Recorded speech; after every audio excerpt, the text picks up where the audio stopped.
আমার সঙ্গে আছেন অলকানন্দা রয়। যেটা বলা সেটা হচ্ছে যে এরকম যদি কখনো সময় আসে, আর স্পেশালি যখন লকডাউন অ্যানাউন্সড হয়েছে, করোনা হলো, করোনার দাপাদাপি এখনো যেটা চলছে, আবার নতুন রূপে করোনা, আমাদের প্রত্যেকের জীবনে নানা রকম সমস্যা, আমাদের প্রত্যেককে নানা রকম ভাবে নিজেকে ভাঙতে হচ্ছে, গড়তে হচ্ছে, কত কিছু যে সঙ্গে নিজেদেরকে অ্যাডাপ্ট করতে হচ্ছে। মানে one kind of evolution we are going through, তাই না দিদি? এরকম কোনো একটা সময় আসে খুব মন খারাপ, মানে চারিদিকটা কখনো মনে হয় যে বাবারে কি হবে, ওটা কখন হবে, এটা কখন হবে। সেরকম একটা সময় যদি কোনো একজন ব্যক্তিত্বের সঙ্গে মানে এরকম একজন মানুষ আমাদের সঙ্গে থাকেন, যার কাছে এলে যার ওয়ার্মথ, যার উষ্ণতা, যার ভালোবাসা, যার চার্মিং একটা পার্সোনালিটি সবকিছু মুহূর্তের মধ্যে ডিসঅ্যাপিয়ার হয়ে যায়, তিনি হচ্ছেন অলকানন্দা রায়। তিনি স্বাগত ভীষণ একটা মানুষ ফুল অফ লাইফ। আর Alakananda di so famous for her একটা আইকনিক স্মাইল, লাফটার, মানে লাফ। এই যে শুরু, আমি ঠিক এটাই চাইছিলাম যে অনুষ্ঠানটা শুরু করবো দিদির ওই হাসি দিয়ে দেয়, মনে হবে কোথায় কি করোনা, কি লকডাউন মাথায় থাকে না। আসলে দিদি করেন লাভ থেরাপিতে। সেটা শুরু করি, বা আপনি যেটা সবসময় খুব সবাইকে বলে থাকেন, বা যেটা আপনি নিজেও ভীষণ প্র্যাকটিস করেন, যে সেটা বলতে গেলে শুরু করতে হয় প্রেসিডেন্সি, যেটা কারেকশনাল হোম, সংশোধনাগার। সেখানে যে আপনার জার্নিটা, সেটা দিয়েই শুরুটা করি। এবং আপনি আমাকে, আমি আনন্দবাজার পত্রিকাতে একটা লেখাতে দিদির একটা ইন্টারভিউ করেছিলাম সানডে নিয়ে, মানে দিদির জীবনের রবিবার গুলো। তখন দিদি করেছিলেন কোনো একটা রোববার দুটো ছেলে, তারা বোধহয় চুরি করেছিল খাবার। হ্যাঁ, দুজন মানে যেখান থেকে আপনার নিজের মধ্যেও পরিবর্তন এসছে, that finally led you to the correctional home. এবং সেখান থেকে বাল্মীকি প্রতিভা, এটা একটু শুনি, আপনার কথাই শুনবো আজকে। শুধু বাচ্চাটার কথা অনেকে জানে, অনেকে জানে না। আমি এখানে একটা দোকানে, কাছে একটা দোকানে আমি দোকলা কিনতাম মাঝে মাঝে। তো একদিন ওরকম কিনছি, তখন ওই না না না, এটা ট্রায়াঙ্গুলার পার্কের এখানে, ট্রায়াঙ্গুলার পার্কে। তো ওই বাচ্চা ছেলেটা মানে ওই দোকানটায় কাজ করে আর কি। তো ওকে চেঞ্জটা দিতে বলেছি, আস্তে ধীরে করছে। আর যে দোকানের যে মালিক বাজেট করে গেছিল, সে না ওকে ভীষণ বকছে দেরি করছে বলে। আমি আপনি ওকে কেন বকছেন? বেচা বাচ্চা ছেলে, এখন কোথায় খেলাধুলো করবে, পড়াশোনা করবে, আর কাজ করছে। তো আমার তো কোনো তাড়া নেই, একটু দেরি হলে কি হয়, কেন বকছেন ওকে? তো আমি ওকে সাপোর্ট করছি দেখে ও বোধহয় একটুখানি জোর পেল, এসে একটা বেঞ্চের উপরে দোকানের সামনে ওখানে এসে বসেছে। আর বেশ বাবলু কুবলু মিষ্টি একটা ছেলে। আমি ওর পাশে গিয়ে বসেছি, আমি বললাম তুই কিছু খাবি? না। আর মিষ্টি, ঢোকলা, সিঙ্গারা, না ও কিছু খাবে না, কিছু মানে না করছে। তার তখন ওই যে দোকানের যে মালিক, সে আমাকে বলছে অত মাথায় তুলবেন না, বয়সেই থানা পুলিশ করে এসছে। আমার না খুব তখন একটা কিরকম অদ্ভুত একটা ফিলিং হলো। তো আমি ওর একদম এরকম মাথায় হাত বুলিয়ে আমি বললাম যে ও যেটা বলছে ওগুলো ঠিক বাজে কথা, তাই না? বললো না, আমি গেছি। আমি কেন গিয়েছিলি, কি করেছিলি, তুই তো এত ছোট। তো তখন he told me, হয়তো ওর একটা কিছু কনফিডেন্স পেয়েছে। বলছে আমার মা বাবা র্যাক পিকার্স আর কি।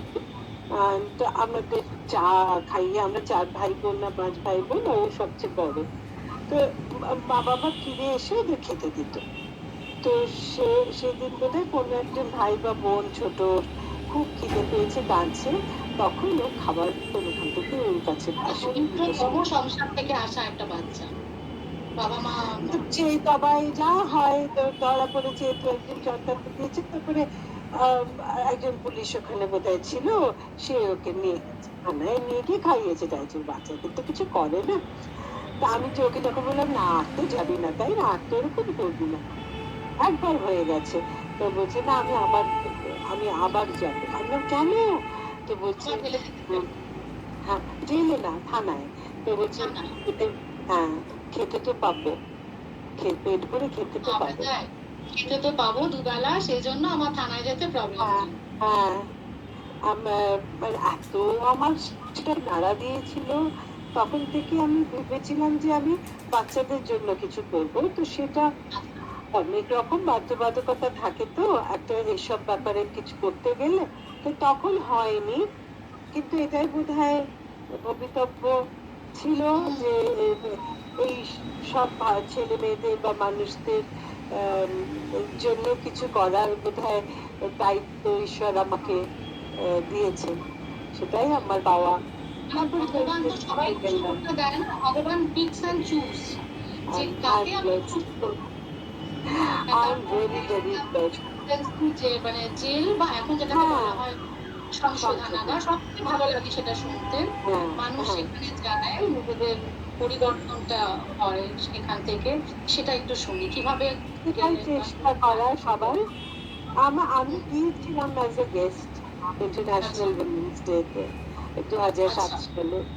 তারপরে আচ্ছা, হলো, তারপরে আচ্ছা, তখন মেয়েদের ফিমেল ওয়ার্ডটা ওখানে ছিল। তো সে হুম, মেয়েরা আম, নাচ শিখতে চাইলো।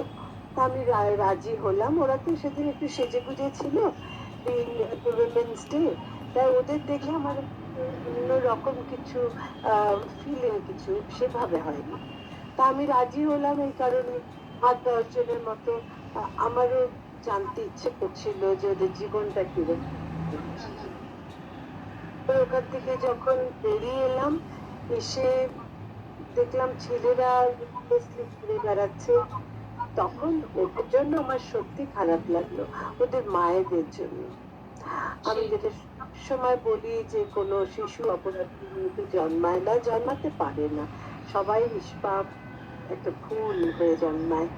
কেন হয়ে যায়, কেন বিপথে চলে যায়, কেন ভুল কাজ করে ফেলে, সেটা তো অনেক কারণ থাকে। আহ, হয়ে যায় হয়তো, কিন্তু সবাই তো মানুষ। আমি শুধু সেটাই। ওদের ছেলেতে শেখাতে চাইলাম, যেটাতে মিসেস শর্মা, মিডি শর্মা তখন আইজি ছিলেন। উনি একটু অবাক হলেন। তবে ওনার সাপোর্ট ছাড়া আমি কখনো এত মানে জোর দিয়ে হয়তো এত সুন্দরভাবে শুরু করতে পারতাম না। হুম, আর মানে তখন কারাবন্দীদের সবাই, দিয়ে তাদের তাদের দিয়ে নাচ করানো, মানে নাচটা তো সবার সবার আর ক্ষেত্রে ওরা করা তো মানে difficult। করে, কেউ ডান্সার না ওখানে, না, এখনো কেউ ডান্সার না, আর কেউ না। এটাও তো খুব মানে, মানে আমরা তো ইউজুয়ালি এটা হয় মানে বা যে বা ওরকম একটা জায়গায় যাব, নানা রকম আমাদের ভেতরেই একটা মেন্টাল ব্লক একটা কাজ করে, ওই জায়গাতে যাব, কিন্তু আপনি সেখানে উৎসাহ নিয়ে গেছেন একটা, আই লাভ, ওই যে বললাম একটা কোথাও মোটিভেশন ছিল, ভেতরে তাগিদ ছিল, তাই না? আর আর কোনো তাগিদ নিয়ে আমি যাইনি, জানো তো সাথে। এভরিথিং আচ্ছা, আমার সবকিছু জীবনেরই has been accidental। কোনো কিছু আমি কোনো কিচ্ছু ভেবে কাজ করি না। আর I love challenges, that is one thing. আমি আমার এই গতানুগতিক কোনো কিছুই ভালো লাগে না। এই কারণে বোধহয় I could take up this challenge, I could take it up, মানে কি আই ইনভাইটেড দিস চ্যালেঞ্জ। সেজন্য করেছিলাম চ্যালেঞ্জটা, নিজের ওপর নিজে নিয়েছিলাম। I'm very very happy with myself and I'm very grateful to God যে এরকম একটা কাজ বলবো না এটাকে, আমার এরকম একটা অভিজ্ঞতার সুযোগ আমার হয়েছে, একদম ঈশ্বরের আশীর্বাদ। আজকে আহ, আমি আমি জানি না যে ওরা কতটা রিফর্মড হয়েছে, হয়েছে তো নিশ্চয়ই। তার থেকে অনেক বেশি রিফর্মড আমি হয়েছি। এবং আমার ওইটা যদি শুনতে চাই যে ওই বাল্মীকি প্রতিভাটা কি করে মাথায় এলো, এবং বাল্মীকি প্রতিভাটা যখন একটা যারা মানে যারা কোনো না কোনো কারণে একটা সংশোধনাগারে বন্দি, যারা বন্দি, হ্যাঁ তাদের, হ্যাঁ তারা, তাদেরকে দিয়ে এই যে নাচ করানো, এই পুরো প্রসেসটায় তাদেরকে প্রথম বলা যে বাল্মীকি প্রতিভা কি বা আমরা কি না, করতে না, চলেছি, বাল্মীকি সেই প্রতিভা পুরো was not প্রসেসটা। a production. বাল্মীকি আচ্ছা। প্রতিভা ফার্স্ট প্রোডাকশন। হ্যাঁ, ওদের হ্যাঁ। আমি মার্শাল ডান্স, তারপরে bhangra, folk dances of India, ওটা দিয়ে ওদের আমি শুরু করি। কারণ আমি বাল্মীকি, ওরা যে কখনো বাল্মীকি হবে কি কি মানে they know nothing, nothing with a capital N. তো ওইগুলো মার্শাল ডান্স দিয়ে ছেলেদের শুরু করি, কারণ ওরাও তো ভাবতো কোথায় একজন মহিলা কোথা থেকে উড়ে এসে বসেছে, ছেলে মেয়েদের মতো নাচ শেখাবে আমাদের, সেসব আমাদের সব মেয়েলি বানিয়ে দেবে। তো আমি তো সেটা সেটাই ওদের মধ্যে আপনাকে গ্রহণ করতে হয়েছে নাচ শেখানোর জন্য, তো ওদেরকে আপনাকে মানে অ্যাকসেপ্ট করতে হয়েছে। সেটা কিভাবে হলো, কি করে পারলেন? মানে না পারার কোনো কারণ নেই, মানে তোমার না কোনো না ব্যক্তিত্বের না না না আমি ওদের দুটো জিনিস বলেছিলাম, যে আমি জীবনেও টিল ডেট 14 বছর হয়ে গেছে, আমি কোনোদিন জিজ্ঞেস করব না তোমরা কেন। That's none of my business. I have never asked, never.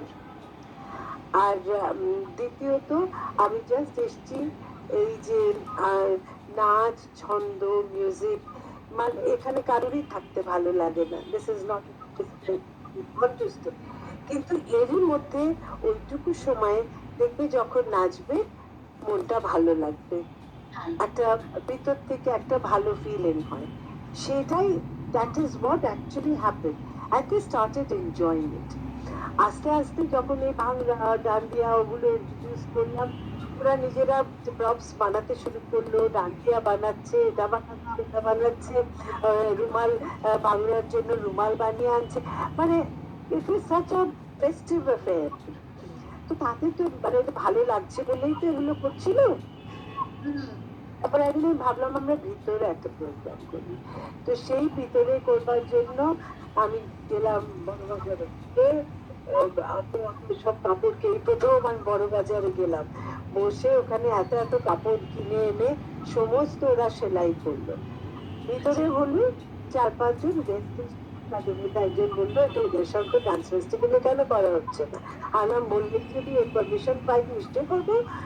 তো সেই পারমিশন হলো, মিস্টার শর্মা মানে পারমিশন যারা দিল। জেলে বন্দী, যারা কনভিক্টস, তাদেরকে জেলের বাইরে নিয়ে গিয়ে তাদেরকে দিয়ে একটা কালচারাল প্রোগ্রাম দাঁড় করা, তাদেরকে একটা রাস্তা নিয়ে যাওয়া, তাদেরকে দায়িত্ব নিয়ে জেলের বাইরে বার করা।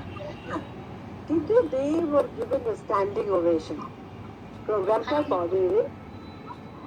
ওদের And সঙ্গে I think that is what actually worked, যে যখন সমাজ ওদের একটা মানে শিল্পী হিসেবে অ্যাকসেপ্ট করলো, আমার মনে হয় ভিতর থেকে ওদের একটা উত্তরণ তখন হয়েছে। আমি ওদের মা, আস্তে আস্তে ম্যাডাম থেকে মা হয়ে গেছি, তবে সেটাও আমার অত আমি বলতে পারবো না, কোনো একদিন হঠাৎ মা মা করে ডাকলো, সেই থেকে সবাই মা ডাকতে শুরু করলো, সেই আমি মা হলাম।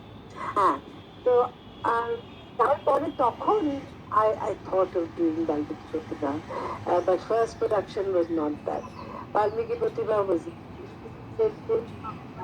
মানে আমরা প্রায় 100টার কাছাকাছি প্রোগ্রাম করেছি। রাষ্ট্রপতি তারপরে ভবনেও করলাম গেছিলেন, কোথায়, রাষ্ট্রপতি ভবনে গিয়ে কি পারফরমেন্স হয়েছে না আপনার? না না না না, রাষ্ট্রপতি ভবনে হয়নি, রাজভবনে অনেকবার করেছি আমরা ও আচ্ছা, আমাদের এখানে, গভর্নমেন্ট হাউসে হয়েছে। কিন্তু অনেকবার, বাইরেও তো 3বার। শুরু হয়েছে, মানে ওয়েস্ট বেঙ্গলে বাইরেও কি শুরু? হ্যাঁ, দিল্লিতে 2বার 3বার, বম্বেতে 2বার, তারপরে পুনে, ব্যাঙ্গালোর, ভুবনেশ্বর, আর ওয়েস্ট বেঙ্গলের মধ্যে তো কোথায় করিনি জানি মোটামুটি না। টিমে কজন কজন এরকম বন্দী থাকতেন, মানে যারা যেত? 50 জন। এত জায়গায় টু অ্যান্ড ফ্রো মুভমেন্ট হচ্ছে, কিন্তু কখনো কোনো মানে দুর্ঘটনা ঘটেনি। এটা করবে বড় না, একটা, ঘটবে না সেটাই। করবে না, ওরা যে ওদের যে আত্মসম্মানটা ফিরে পেয়েছে, তাছাড়া আমি ওদের যে এতটা বিশ্বাস করি, আম, ওরা সেই বিশ্বাসের মধ্যে দিতে যায় না। আমার মনে কখনো দিয়ে এসছে, চিরকাল দিয়ে এসছে, দিদি আসবে। এখন অবশ্য সবকিছু বন্ধ, কিন্তু আবার যখন সুযোগ হবে আবার করবে।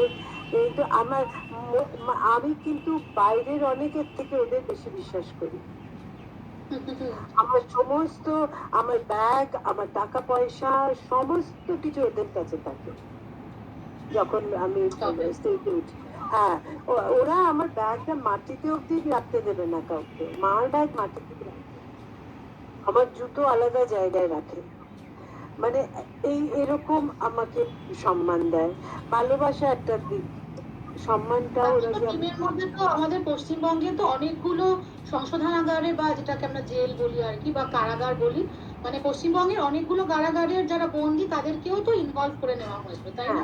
হ্যাঁ, মেনলি মেদিনীপুর, আলিপুর উইমেন্স, আর প্রেসিডেন্সি, আলিপুর জেল এবং মিদনাপুর, মেনলি এই আচ্ছা। এই চারজনদের নিয়ে করেছে। তারপরে ওটা হলো, তারপরে হলো ধ্রুবজ্যোতি তুমি যিশু, ওটা বাইবেল সোসাইটি থেকে প্রথম করালো, মানে আমাকে অ্যাপ্রোচ করলো। তো সেটা স্ক্রিপ্ট লিখে যিশুর উপরে শুধু রবীন্দ্রনাথের গান দিয়ে, ওটাও একটা ফ্যাবুলাস প্রোডাকশন। তারপরে করলাম নজরুলের গাহি সাম্যেরও গান, অন কমিউনাল হারমোনি। মানে প্রত্যেক এমন কিছু চুজ করতাম যেটার মধ্যে দিয়ে ওদের ভেতর থেকে একটা আম, উত্তরণ ঘটে। আর লাস্ট যেটা আমার সবচেয়ে ফেভারিট, সেটা হলো মোক্ষগতি। মোক্ষগতিটা ফিল্ম অ্যান্ড স্টিক, আমার মোক্ষগতি মানে বীর গতি থেকে মুখ্য গতি আর কি, মোক্ষগতি। ইটস আ মিউজিক্যাল, ভীষণ মানে আমার অশোক, খুব মানে সম্রাট অশোকের নিজের ভেতরে যে পরিবর্তনটা, মানে একজন সম্রাট থেকে ওই সন্ন্যাসী, টাইপের। প্রায় সন্ন্যাসী, হ্যাঁ, সবই তো হ্যাঁ, ছেড়ে দিয়েছিলেন উনি, হ্যাঁ। হ্যাঁ, হ্যাঁ। আচ্ছা। আর ওটাতে যেরকম কালিঙ্গা ওয়ারের, ওই কালিঙ্গা আমি একটা ক্যারেক্টার করেছিলাম। তো আচ্ছা। হ্যাঁ, হ্যাঁ। আর ভীষণ আমার খুব ফেভারিট ওটা, ভীষণ আমার আর নিজের নাচ, খুব। ওদের যে নাচ শেখানোর অভিজ্ঞতা তুমি কিছু কিছু আমাকে বলেছিলে। হ্যাঁ, হ্যাঁ, একজন ছিল সে বোধহয় প্রায় দিনে বেশ কয়েকশো রুটি তৈরি করে শুধু, তাকেও বোধহয় হ্যাঁ, ইনভলভ করা হয়েছিল। হ্যাঁ, এগুলো তো হ্যাঁ, না, মানে আমাদের তো ওই জগৎটা চেনাশোনা মানে জানি না। এত এত সবসময় আমরা ব্যাপারটাকে অন্ধকার ভাবেই দেখি। আমরা সেটাকে একটু যদি জানি যে যারা ওখানে থাকে তাদের জীবনটা ওখানে ঠিক মানে পরিবারের মতোই হয়ে যায়, থাকতেই হবে। ভালোবেসে কেউ না থাকলেও পরিবারই হয়ে যায়। না, এটা তো লেবার থাকে না, ওদের কিছু কাজ করতেই হয়। প্রত্যেকেই, ওই শুধু যে রুটি বালে তা না, কেউ ওখানে সমস্ত গেটও পাহারা টিনের দেয় ওরাই। কাজ করে না, গেট পাহারাটা কেউ, আর গেট পাহারা ওরা দেয় না, গেট না পাহারা দেয় মানে না। ওদের ভেতরেই নানা রকম, ওদের নানা রকম কাজে, গার্ডেনিং হয় আরো হ্যাঁ, কি। অনেক কিছু হয়, ওরা জিনিস বানায়।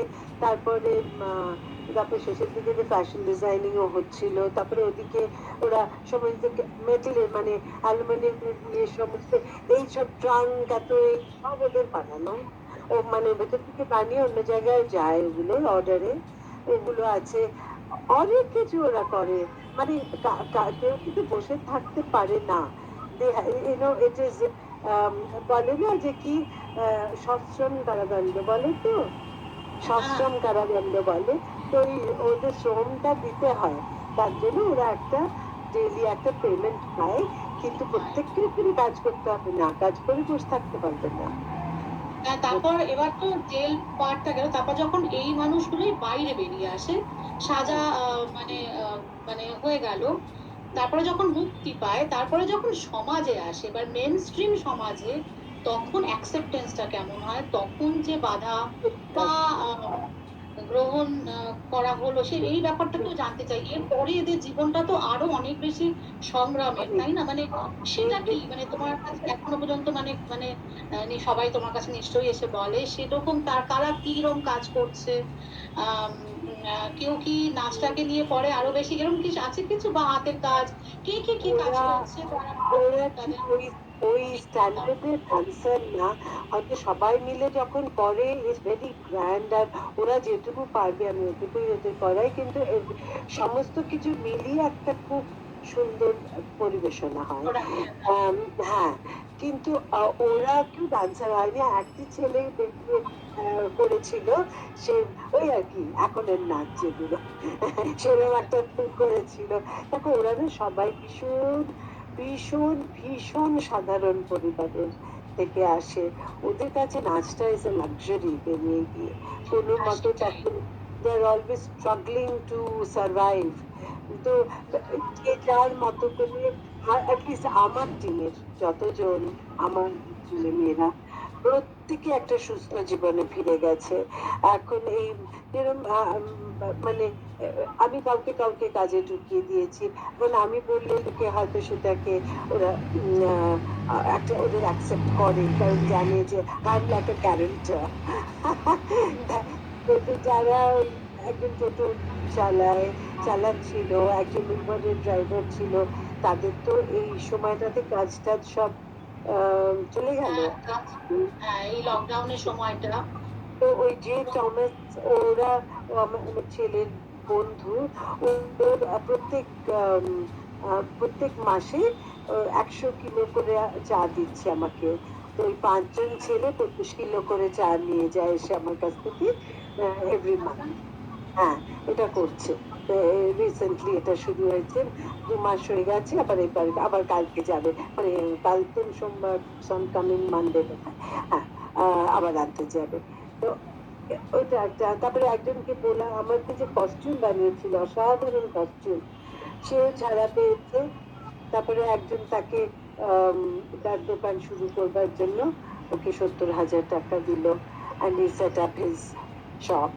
আর মেয়েরা ভীষণ, হ্যাঁ, আর সব মেয়েরা, আমার মেয়েরা কিন্তু সংসার ছাড়া কিচ্ছু করতে চায় না। ওরা বেরিয়ে গিয়ে সংসার সংসার করবে, ওরা সংসার করবে, নইলে হ্যাঁ, বিউটি বিউটি পার্লার বা পার্লারের এরকম কাজ কিছু। করবে।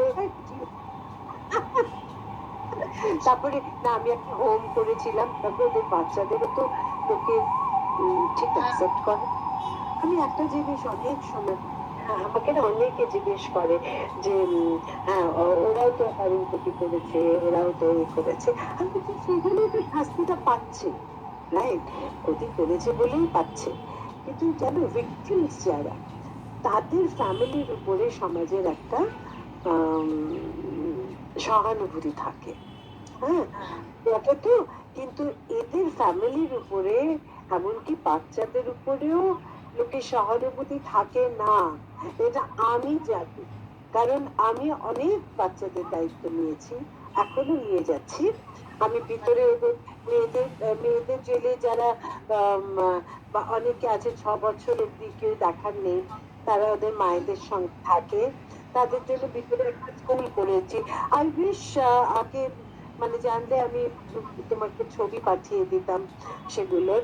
ভিতরে একটা একেবারে, it's like N up market Montessori school, মানে বাহ, একটা ভালো মানে মন্টেসরি। বাচ্চাদের তো মায়ের সঙ্গেই ওখানে থাকতে হয় হ্যাঁ, তখন। তাদের করেছি, তাদের জন্যই আচ্ছা, করেছি এটা। ভিতরে সেটাই।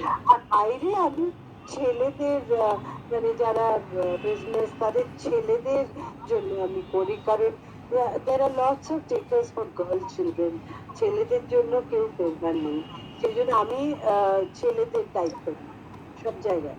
এখন তো জুভেনাইলস এর নিয়ে করেছি, জুভেনাইল অফেন্ডার্স যারা কনজারভেটরি হোমে থাকে, এটাও ছেলেদের নিয়ে। কারণ ছেলেদের আম, তৈরি, if we don't sensitize, if we don't educate, if we don't really accept little boys, তাহলে কিন্তু you cannot protect our little boys. সে এটা মানে এদেরকে সংশোধনটা সম্পূর্ণভাবে না করলে, মানে ব্যাপারটা হলো যে তাহলে কিছুই হলো না, আমরাও কিন্তু ভালো থাকবো না। না, বিশেষ করে ছোটদের কথা আমি বলছি, হ্যাঁ, যে এই তাই যে তো। বাচ্চা ছেলেরা, হ্যাঁ, তাদের কিন্তু সবাই দূর করবে। এমনকি আমি জানি, আমি 11 জনের যে দায়িত্ব নিয়েছিলাম, হোম করেছিলাম, সেই হোমের দায়িত্বে 3 জন হাউস মাদার আমার যারা রিলিজ মেয়ে প্রিজনার তারা ছিল। কিন্তু ওদের যখন স্কুলে নিয়ে গেছি, তখনও কিন্তু বলছে ওদের গ্যারেন্টার কে, আমি ওদের গার্জিয়ান কে হবে। আর না, আমি, কারণ ওদের মা বাবারা তো ভিতরে। তো তখন বললো ও ও, আচ্ছা। হম, এমনকি ওদের আমি ডন বস্কোতে পড়িয়েছি, জানো তো, 6 জনকে, তাই? মুর্শিদাবাদে 6 জনকে পড়িয়ে রেখে পড়িয়েছি আমি। হ্যাঁ, এখন লাস্ট ইয়ার পাশ করলো। আর আমি অ্যাফোর্ড করতে পারবো না ওদের ডন বস্কো এটা স্কুলে। স্বাভাবিক, খুব স্বাভাবিক। এটা তো আমাদের সমাজে সবাইকে এগিয়ে আসতে হবে। আজকে যদি এরকম এই জায়গাটা আমরা জানতে পারি, অনেকেই হয়তো তাহলে এগিয়ে আসবেন। আচ্ছা, এবার আরেকটা কথা হচ্ছে, তোমার নাচের প্রসঙ্গে এবার আসি। প্রথমে আসি, তুমি মিস ইন্ডিয়া রানার্স আপ হয়েছিলে। নাফিসা আলী বোধহয় তখন মিস ইন্ডিয়া হয়েছিলেন, 1971, 1971। হ্যাঁ, 69, আচ্ছা, ওটা একটু 1969। পরিচালিত একটু না, মানে ওই মিস ইন্ডিয়ার। ওতে কোনো ক্রেডিট আছে? কোনো ক্রেডিট নেই। ওটা না, তো 18, আছে। আমার আমাদের কেউ গ্রুমিংও করতো না, কিছুই না। এই যে আমি যেরকম যেতাম এরকম করে যেতে হতো। আমাদের কেউ কিছু শিখিয়ে দেয়নি। তা আমাদের এখানে সব রিজনাল হতো আগে। আম, ক্যালকাটা, মিস লখনৌ, মিস দিল্লি, তখন মাদ্রাস ছিল, মিস মাদ্রাস, মিস ব্যাঙ্গালোর, আর একটা কোথায়, এরকম সব মিসরা ফ্রম ডিফারেন্ট স্টেটস গিয়ে বম্বেতে আমরা যেতাম। তখন ওখানে গিয়ে ফাইনালটা হতো। ওকে। আচ্ছা। তো হ্যাঁ, ফাইনালটাতে আমি তো ভাবিনি যে আমি কিছুই হব, কারণ আমি তো যেতে চাইনি। আমাকে ওই যারা সেমিনার থেকে জোর করে বলেছিল, তা গেছি আমার বন্ধুরা মিলে ফর ফান। হ্যাঁ, আই ওয়াজ নেভার সিরিয়াস। কিন্তু আম, আমি যে কি করে হয়েছি, I still don't know first runner up. কেন কি আমি সব থেকে বেটে ছিলাম ওখানে। হ্যাঁ, হ্যাঁ, সবাই, হ্যাঁ 5'7" এর উপরে সব হাইট, তোমার বুঝেছো? হাইট কত বড়? তোমার কিন্তু যথেষ্ট লম্বা। 5'4", আচ্ছা, 5'4", আচ্ছা। সবচেয়ে বেটে আমি ওখানে। তাই আমি আউট অফ দ্য কোয়েশ্চেন। তো যখন ফার্স্ট রানার আপ হলাম, ভালো তো লাগলো, খুশি হলাম। But it's then you get film offers, তারপরে সেটা খুব। তারপরে সিনেমায় তারপরে হিন্দি ফিল্মে অফার আসেনি হ্যাঁ, অলকানন্দা দি? হ্যাঁ, হ্যাঁ, বেশ 3-4টে এসেছিল। আমার তো কোনো ইন্টারেস্ট নেই। আমার তো সিনেমা করতে কোনো ইন্টারেস্ট নেই। কিন্তু লাকি, আমাকে সবাই বললো, you become this, you become that, why you saying no? আমি বললাম, I love my stage. আমার আমার আমি না ভীষণ ইন্ডিপেন্ডেন্সটাকে আমি ভীষণ ভ্যালু দিই স্টেজে। দ্য ইন্ডিপেন্ডেন্স অফ স্টেজ, আর ওই যে একটা instant connect with the audience, that's what I enjoy. আমার আর আমার অডিয়েন্সের মাঝখানে একটা ক্যামেরা থাকবে, ওটা আমি এনজয় করি না। কিন্তু আমি আচ্ছা, মোক্ষাকৃতি তখন করলাম, মোক্ষাকৃতি করতে গিয়ে তখন তো আই ওয়াজ দ্য কি বলে ক্রিয়েটিভ ডিরেক্টর।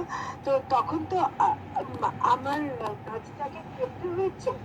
আহ, তখন আমি রিয়েলাইজ করেছিলাম যে maybe maybe behind the camera হয়তো আমি করলে আমি এনজয় করতে পারতাম।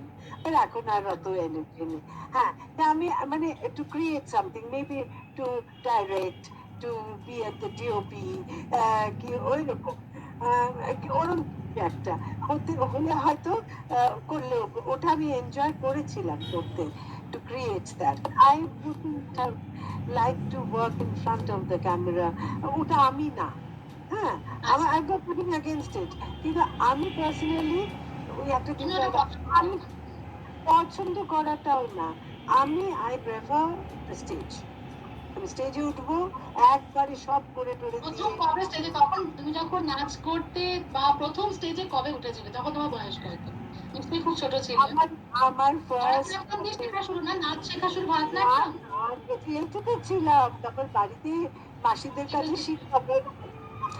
আমার first public performance, solo public performance হলো 4 বছর বয়সে জোড়াসাঁকো ঠাকুর বাড়িতে, মে মাসে, বৈশাখ, ঠিক আছে? Which means I completed 65 years in 2020 of my আচ্ছা, dance performance. হ্যাঁ, and আচ্ছা। আমি সারাক্ষণ বলতে এবার আমি রিটায়ার করবো, কিন্তু কিছুতেই হয়ে উঠছিল না। হয়তো প্যান্ডেমিক রিটায়ারমেন্ট। না, ডান্সটা অলওয়েজ ডান্সটা, ওটা থেকে তুমি পাবে না। না, স্টেজে গান উঠবো। কখন করতে হবে? আমি তোমার কদিন আগেও একটা গ্র্যান্ডে প্রবাবলি তোমার একটা প্রোগ্রাম দেখেছি, অসাধারণ, একদম মধ্যমণি, আর কারোর থেকে কোনো চুক্তি থাকছে না। দিদি তোমার সাংঘাতিক। সঙ্গে তোমার সঙ্গে ওনার সম্পর্কটা, বা তুমি কি করে ওডিসি ডান্সের মধ্যে এলে? তোমার অন্য জনারে ছিলেন না তুমি নাচে? ভরতনাট্যম, ভরতনাট্যম করতাম, আর সব নাচ শিখেছি মঞ্জুলিকাদির কাছে, মঞ্জুলিকা দাস, ওনার কাছে ছোটবেলায় সব। মানে আমি অনেক ফোক ডান্স করতাম। তারপরে আমি ক্যালকাটার মঞ্জুলিকা থেকেও আবার আমাকে মিসেস ক্লার্ক তখন বললেন you go and learn in Calcutta School of Music. তো আমি আই ডান রাশিয়ান ব্যালে। হ্যাঁ, রাশিয়ান ব্যালে শিখেছি আমি, সব রকমের folk. I enjoy every kind of dance. তাই সবগুলো প্রভাব কিন্তু আমার হ্যাঁ, ছিলাম, ভরতনাট্যম করেছি। তারপরে ওডিসি শেখার ইচ্ছে হয়েছিল দিদির নাচ দেখে, সঙ্গীতা পানিগ্রাহী নাচ দেখে। তখন কিন্তু ওই যে গিয়ে তো শিখতে হবে, এখানে তো কেউ তখন কেউ শেখাতেন না, কেউ মানে ছিল না। ভুবনেশ্বরে গিয়ে শিখতে হবে, ভুবনেশ্বরে গিয়ে। আমি দিদির বাড়িতে গিয়ে থাকতাম তখন। ভুবনেশ্বরে? হ্যাঁ, আচ্ছা। ভুবনেশ্বরে। আর আমি তখন তখন ভুবনেশ্বরে কি ওবিসি ক্লাস শেখানো ছিল না? কেউ না, ছিলেন না, কোনো গুরু আমি ছিলেন না? এটা আমি এটা 74 এর কথা বলছি, আচ্ছা, আচ্ছা, 1974। আচ্ছা। তখন কেউ ছিল না। গুরুজি এলেন 1980-তে, যে বছর আমার ছেলের জন্ম। আমি আমার মেয়ে ছোট, ওকে নিয়ে আমি I was also teaching in Modern High. প্রত্যেক গরমের ছুটিতে আমি হাই স্কুলে পড়িয়েছি। আচ্ছা, তারপর? তখন গরমের ছুটিতে, প্রত্যেক গরমের ছুটিতে দিদির কাছে গিয়ে 2 সপ্তাহ থেকে আমার মেয়েকে নিয়ে যেতাম। তখন আমার ছেলে হুম, হুম। শিখে আসতাম। তো দিদির সঙ্গে আমার শুধু একজন টিচার আর স্টুডেন্টের সম্পর্ক না, আমি একদম পরিবারের একজন ছিলাম সবসময়। মানে এখনো এখনো মানে দিদির দাদার ফ্যামিলির সঙ্গে আমার ঘনিষ্ঠতা ছিল। তখন কি নাচ নিয়ে ইনহিবিশন তখন ছিল না, না? মানে রবীন্দ্রনাথ ঠাকুরের কে যখন বেশ স্ট্রাগল করতে হয়েছে, নাচটা তারপরে ঢুকেছে মধ্যবিত্ত পরিবারে, বাঙালি পরিবারে। নাচ গুজরাটে ছিল, নাচ অন্য সব জায়গাতে ছিল, অন্যান্য স্টেটে ছিল, নাচ কিন্তু বাংলায় ছিল না। নাচ মানে কোর্স না, হিসাবে না। না, এইটা সময় না, গেছে। সেখান you থেকে are বেশ wrong. রবীন্দ্রনাথ ঠাকুর, উদয় শঙ্কর, এরা সবাই গুজরাট এসছে। কোথাও ছিল না সাথী, কোথাও পাবলিক পারফরমেন্স করতে দিতেন না। ও, আচ্ছা, আচ্ছা। এমনি নাচ তো এখানেও আছে, এখানে সাঁওতাল নাচ আছে, ঝুমুর আছে, কত রকমের নাচ আছে। বাংলারও তো অনেক নাচ আছে, কিন্তু কেউ মানে মেয়েদের নাচ সেই যে শেখা, হচ্ছে নাচের ব্যাপারটা, হ্যাঁ, সেটাই, সেটাই। সেইটা সেইটা ছিল না। সেটা ডেফিনেটলি রবীন্দ্রনাথ তার নিজের পরিবারের মানুষদের দিয়ে শোষণ করাতে আস্তে আস্তে আস্তে আস্তে। আর দেখো, অল সেড এন্ড ডান, বাঙালিরা কিন্তু সেদিক থেকে দেখতে গেলে অনেক বেশি প্রোগ্রেসিভ। আমাদের চিন্তাধারা অনেক বেশি প্রোগ্রেসিভ। সেই কারণে হয়তো ইভেন আমার এই জেলের কাজটা, আমি জানি না এটা ওয়েস্ট বেঙ্গলের ছাড়া অন্য কোথাও হতে পারতো কিনা। বাল্মীকি এভাবে প্রতিভা এখন বিজেপি। তুমি বাল্মীকি প্রতিভা কেন বলছো? আমার যে যে কটা করানো হয়েছে স্টেজ প্রোডাকশন। প্রোডাকশন গুলো, না, এই পুরো ব্যাপারটা এটা অন্যখানে হতে পারতো না। আমার আমার বাল্মীকি প্রতিভাতে কি মুসলিম ছেলেরা ছিল না?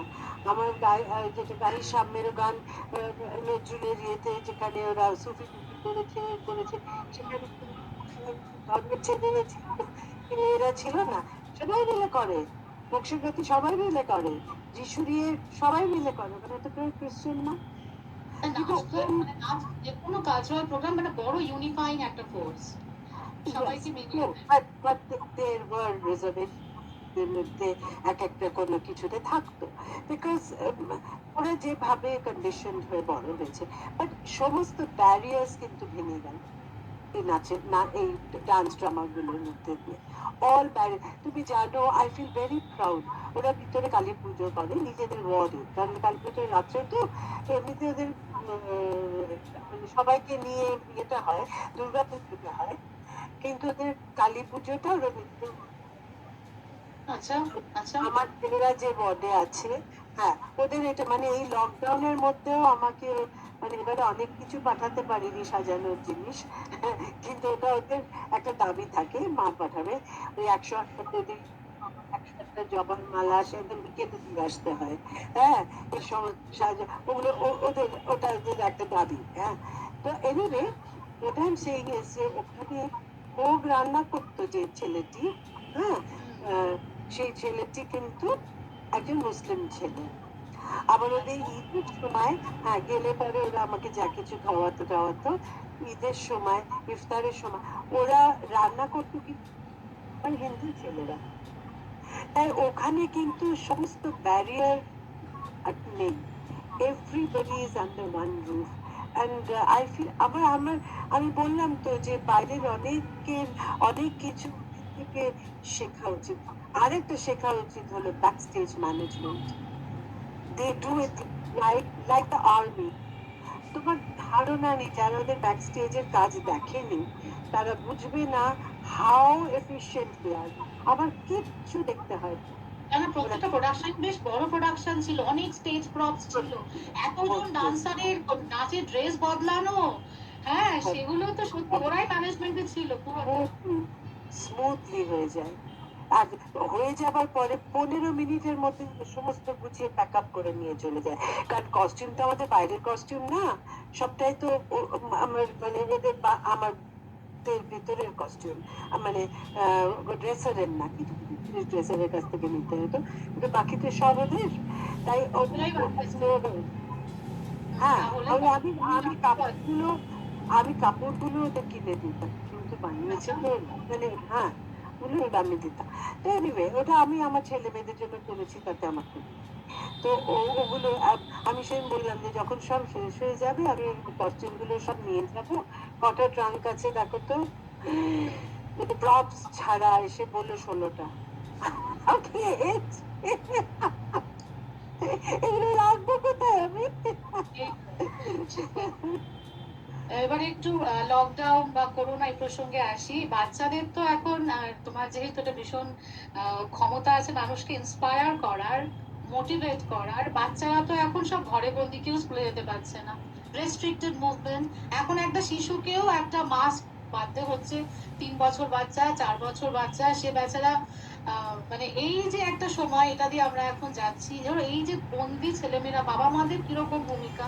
এবং আরেকটা হচ্ছে যে পড়াশোনার ক্ষেত্রে এতদিন এটা আমরা করে এসেছি, বাচ্চা যে 7 থেকে 8-এ উঠলো কি উঠলো না, যে যে যা যা কিছু শিখছিল পড়াশোনার বাইরে, নাচ গান বা কেউ খেলতে যেত, লন টেনিস সব বন্ধ, সারাক্ষণ বই মুখে নিয়ে বসে থাকো।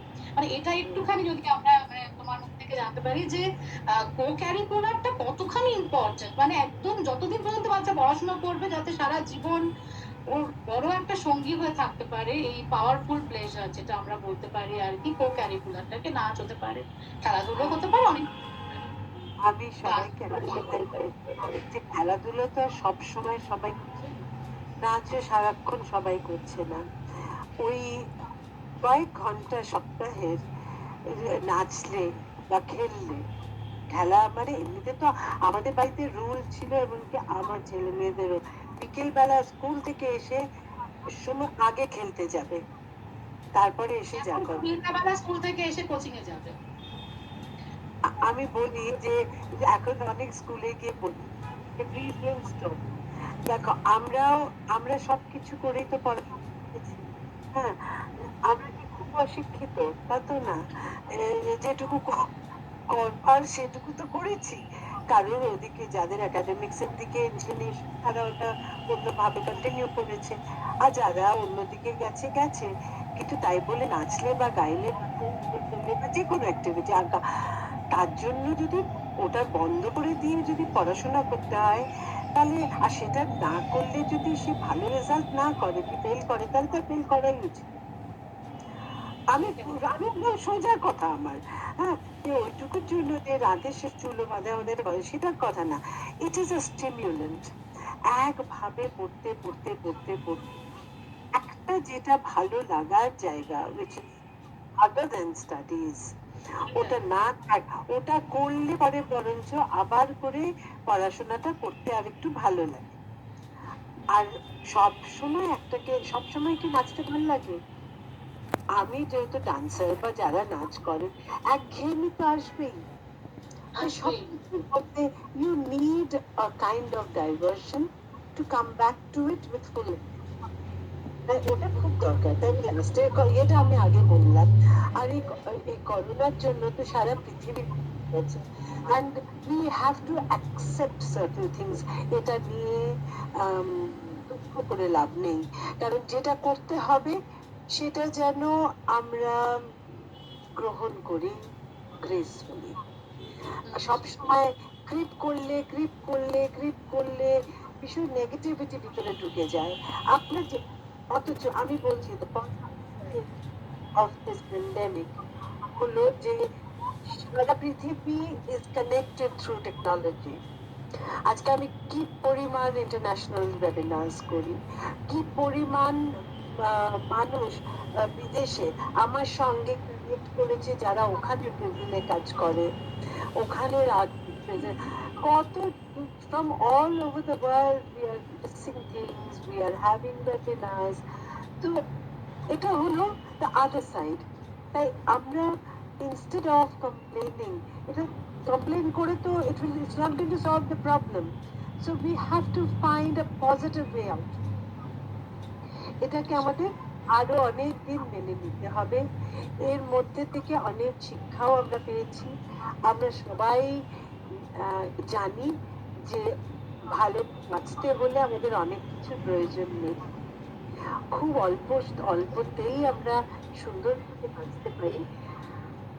যাদের অনেক অর্থ আছে তাদের খরচ করার জায়গা নেই, থাকলেও কিছু right? Like the simplicity has become the norm of life, which is a very, very good thing to have happened. হ্যাঁ, confined আমরা সবাই বন্ধ এর মধ্যে রয়েছি, কিন্তু আস্তে আস্তে তো সবই খুলবে।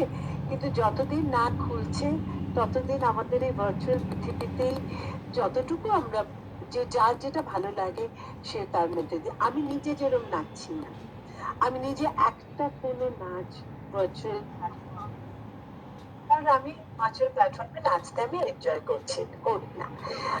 যদি কোনোদিনও হবার সুযোগ হয় তখন স্টেজে করবো, ততদিন 1 বছর না হয় নাই নাচলাম, তাতে কি হয়?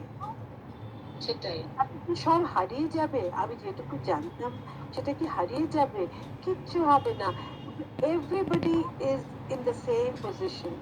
So if everybody is losing out on time, everybody is losing in time. You are not the only one. তো আমাদের এই এই পরিস্থিতিতে আমার মনে হয় আমরা সবাই একসঙ্গে বাঁচতে যে শিখেছি সেটা যেন আমরা কন্টিনিউ করি। ইভেন সেদিন জানো আমি আমি কি এক্সাইটেড হলাম, হঠাৎ আমি যাচ্ছি এক জায়গায়, দেখি একটা বাচ্চা ওর বাবার হাত ধরে লাফাতে লাফাতে যাচ্ছে। আমি না কি এক্সাইটেড হলাম দেখে, আমি প্রথমে বুঝছি না কেন আমার এত আনন্দ হচ্ছে। আজকাল তো রাস্তায় বাচ্চা দেখা যায় না। আমি না ওই বাচ্চাটাকে দেখে কি ভিতর থেকে একটা আনন্দ হলো আমার।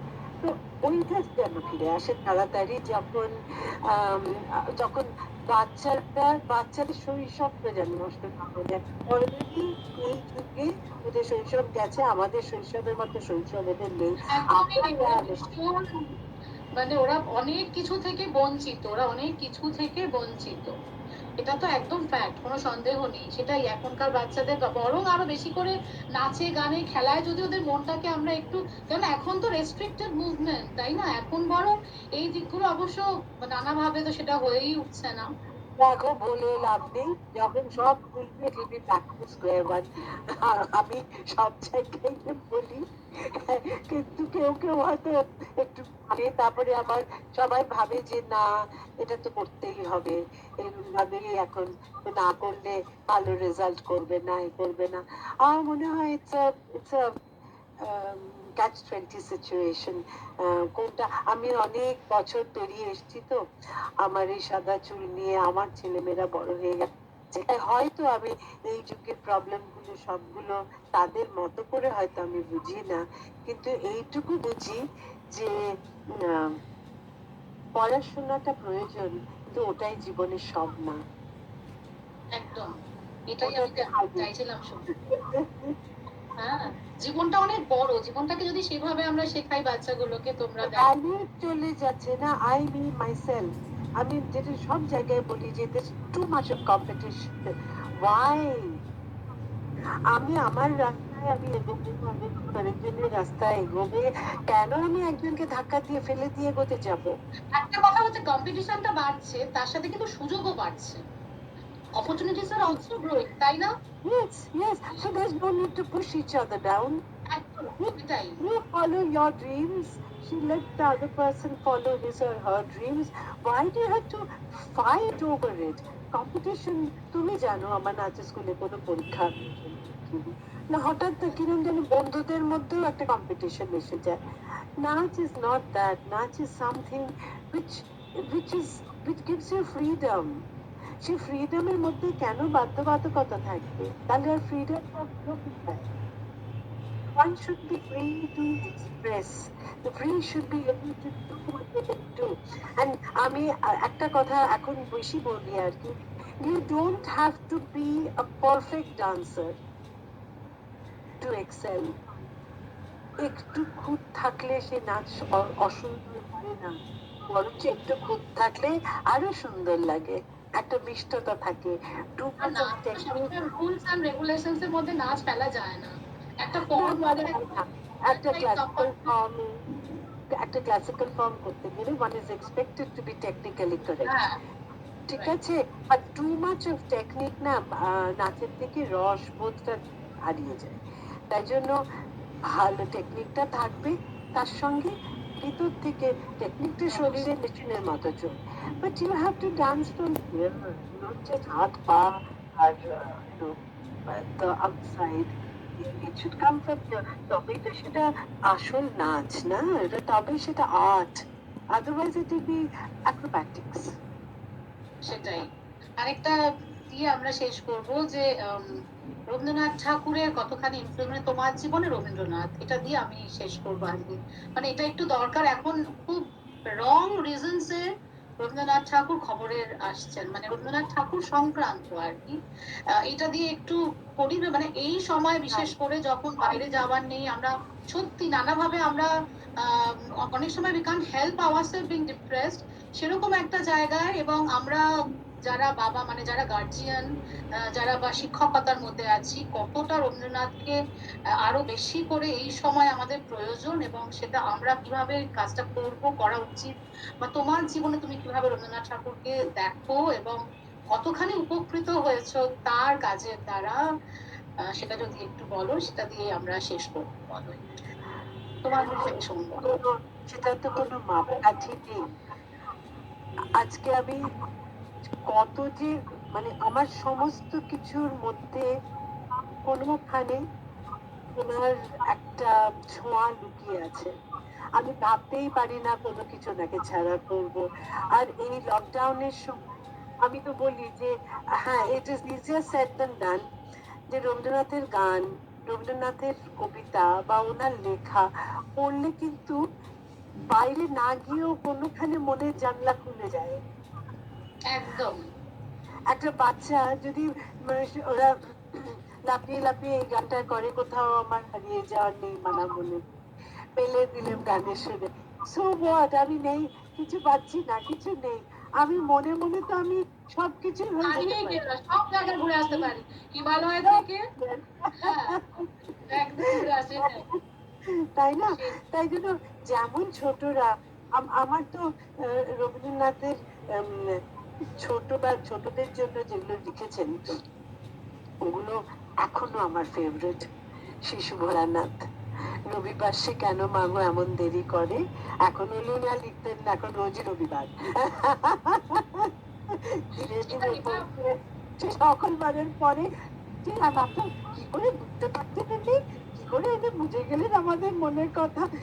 এই যে একটা বাচ্চার মন হয়ে একজন কাউকে বুঝে একটা কিছু লেখা, আর আমাদের উনি তো সবকিছু যে একেবারে, দেখো একটা গান, হ্যাঁ, আমি একটা কম বয়সে আমি যেভাবে গানটাকে ভেবেছি বা ফিল করেছি, পরিণত বয়সে সেই গানেরই মানে একেবারে পাল্টে গেছে। পাল্টে গেছে পুরো, একদম। তাই তাই ওনাকে ছাড়া আমি বোধহয় কিছুই হতাম না। নাচের দিক থেকে বলছি, মানুষের দিক থেকে বলছি, মা শ্রী অরবিন্দ, আমার রবীন্দ্রনাথ, এনারা, আমার মা শ্রী অরবিন্দ আমাকে সব সময় প্রোটেক্ট করেছেন, সব সময় গাইড করেছেন, আর রবীন্দ্রনাথ সমস্ত করে একদম থালায় দিয়ে দিয়েছেন। তাই আমি তো ভীষণ প্রিভিলেজড যে I have these people around always. আমার কিছু করতে হয় না, ওনারাই করে দেন, আমি একটু হাত পা নাড়ি। সেটাই বলে, মানে উপর থেকেই করানো হয়, আমরা শুধু মাত্র, আমরা ভাবি আমরাই সব করছি, কিন্তু আসলে কিন্তু করা হচ্ছে, করানো হচ্ছে। আমি কখনো ভাবি না, আমি কখনো ভাবি না সাথী, আমি কখনো বলি না এটা আমার কাজ। ওকে একজন আমার সেদিন একটা ইন্টারভিউ নিয়েছেন, তিনি যে কোথা থেকে এটা জেনেছেন, আমি আই লিখি small I, I do not write a capital I because I think হ্যাঁ, অনেকেই জানে না, কারণ এটা তো জানানোর কোনো ব্যাপার না। Because it is I যদি বড় হাতের হয় তাহলে ইউ এর Y কেন বড় হবে না? So I think capital I speaks about our ego, and I don't want to have an ego. That's gone. And I just write a small I. I want to remain small. I want to remain a God's child. এটা খুব ভালো ভেবেছো যে হ্যাঁ I যদি বড় হাতের হয় তাহলে ওয়াই নট ইউ। সত্যি Yeah. এটা তো ঠিক। Yeah. ওই ইগো, তাই ইগোটাকে যতদিন না দাবাতে পারছি নিজেরা, আই এম ভেরি ব্লেসড যে সেটা অ্যাটলিস্ট আমাকে মা শ্রী অরবিন্দ সেটা একদম করে দিয়েছেন। রবীন্দ্রনাথের গানের কথার মধ্যে প্রতিটা অংশে সেগুলো মানে দেখা যায়। কিন্তু I have been through a very very spiritual journey, যে কারণে বোধহয় আমার এই উপলব্ধিটা হয়েছে। and I do it consciously. Type করতে গেলে সে লাফিয়ে ক্যাপিটাল হয়ে যায়, অটোমেটিক্যালি নিয়ে নেয়। অটোমেটিক্যালি আই হয়ে যায়, তখন আবার গিয়ে ডিলিট করে। তুমি আমাকে একবার বলেছিলে জানো তো যে যখন ঋষি অরবিন্দ প্রেসিডেন্সি জেলে যখন ছিলেন তখন ওনার শেষ সময়টা, আমি আরেকবার তুমি তোমার মুখে ওটা শুনে শেষ করবো, ওটা একটুখানি বলো। আমার মানে অনেককেই বলেছি, অনেকে বিশ্বাস করতে চায় না, তোমার কাছ থেকে শুনলে মানে এটা তো সত্যি মানে একটা। আর আমরা আমাদের জীবন থেকে স্পিরিচুয়ালিজম কিন্তু অনেকটা দূরে চলে গেছে, মানে এখন স্পিরিচুয়াল বললেই অনেক। I think Corona has brought it back to a large extent. People have কিছুটা আমরা হয়তো বুঝতে পারছি যে আমেরিকা এখন ডেভেলপ কান্ট্রি আর ডেভেলপিং কান্ট্রির মধ্যে যদি ভাগ হতোই তাহলে কিন্তু করোনা ওদের হতো না, আমাদেরই হতো। সেটা তো হলো না, তাই না বলো? মানে করোনা বুঝিয়ে দিল যে সবাই সমান, তোমরা কেউ আলাদা নও, সবাই সমান। ওটাই একটুখানি আমাকে বলো, ওটাই সেই ঋষি অরবিন্দের যে শেষ দিনগুলো প্রেসিডেন্সি জেলে, ওটা একটু শুনি। ঋষি অরবিন্দের লেখা একটা বলেছে, সবাই যারা ইন্টারেস্টেড তারা পড়তে পারো, কারা কাহিনী বা হ্যাঁ হ্যাঁ, তো সেটা ইংরেজিতেও আছে, প্রেজেন্ট লাইফ বলে। তো ওটাতে উনি সব লিখেছেন। আর ব্রাহ্ম ভাবাপন্ন ব্রাহ্ম পরিবারের, এবং এত ওনার এডুকেশনটা পুরোটাই বিদেশে হয়েছে। আর ওই সেইভাবে ঈশ্বরে উনি বিশ্বাস করতেন না। তারপরে যখন উনি ছিলেন ভিতরে, মানে if you read the description যে কিভাবে তখন ছিলেন, আর উনি না ওখানে পায়চারি করতেন সেলটার সামনে।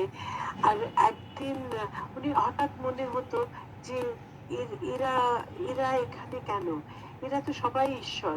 আর একদিন দেখেন ওখানে একটা গাছ আছে, সেটার তলায় যেন শ্রীকৃষ্ণ দাঁড়িয়ে।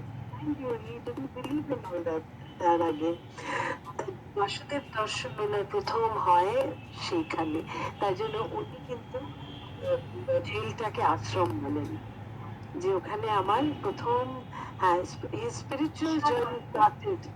হ্যাঁ, ঈশ্বর দর্শন হয়েছে। আর ওনার স্পিরিচুয়াল আধ্যাত্মিক জীবনে শুরু হলো কারাগারে। বললেন যখন আমি কোর্টে গিয়ে বসেও আছি, আমি বেশি আরদাস করেছিলেন তো ওনার রাইট, যে ওকে দিচ্ছে আমি কৃষ্ণ, যে জাজ হয়ে বসে আছে সেও শ্রীকৃষ্ণ, চতুর্দিকে সব আমার যারা ভিতরে রয়েছে তারা সবাই যেন কৃষ্ণ।